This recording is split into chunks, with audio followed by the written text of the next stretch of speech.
केंद्रीय मंत्री रक्षा खडसेंच्या मुलीची टवाळखोरांकडून छेडछाड, कोथळी गावातील यात्रेदरम्यान धक्कादायक प्रकार, रक्षा खडसेंकडून पोलिसांत तक्रार। पहिली घटना अत्यंत दुर्दैवी, टवाळखोरांना धाक राहिलेला नाही। केंद्रीय मंत्र्यांच्या मुलीची छेडछाड काढली जाते, तर सामान्य मुलींचं काय? एकनाथ खडसेंचा सवाल। उद्या धनंजय मुंडेंचा राजीनामा, करुणा मुंडेंची फेसबुक पोस्ट, 3/3/2025 को राजीनामा होगा। करुणा मुंडेंच्या पोस्टनं चर्चांना उधाण। अजित पवारांनी 2 दिवसांपूर्वीच धनंजय मुंडेंचा राजीनामा घेतलाय। अधिवेशनापूर्वी अजितदादा स्वतः राजीनाम्याची घोषणा करणार, करुणा मुंडेंची TV9 वर खळबळजनक दावा।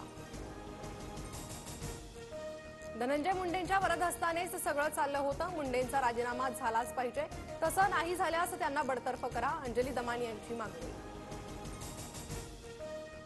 वाल्मिक कराड कैदेत असलेल्या बीड जेलमधील सीसीटीव्ही बंद, महत्वाच्या ठिकाणांचे आणि बराकमधील कॅमेरे बंद, कारागृह अधीक्षकांच्या एका पत्रातून माहिती समोर।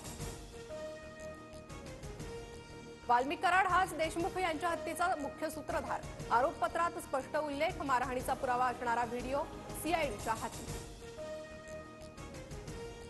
संतोष देशमुख हत्या प्रकरणी 12 मार्चला सुनावणी, हत्या आणि खंडणी प्रकरणी एकत्रित सुनावणी होणार, विशेष सरकारी वकील म्हणून उज्ज्वल निकम खटला लढणार। एकनाथ शिंदेंकडून शहांची भेट घेत फडणवीसांची तक्रार, सामनातून दावा, तर सीएम व्हायचं असल्यास तुमचा पक्ष भाजपमध्ये विलीन करा असं शहांनी शिंदेंना सांगितल्याचाही दावा। दोघांमधील कथित संवादही रोखठोकमधून प्रसिद्ध।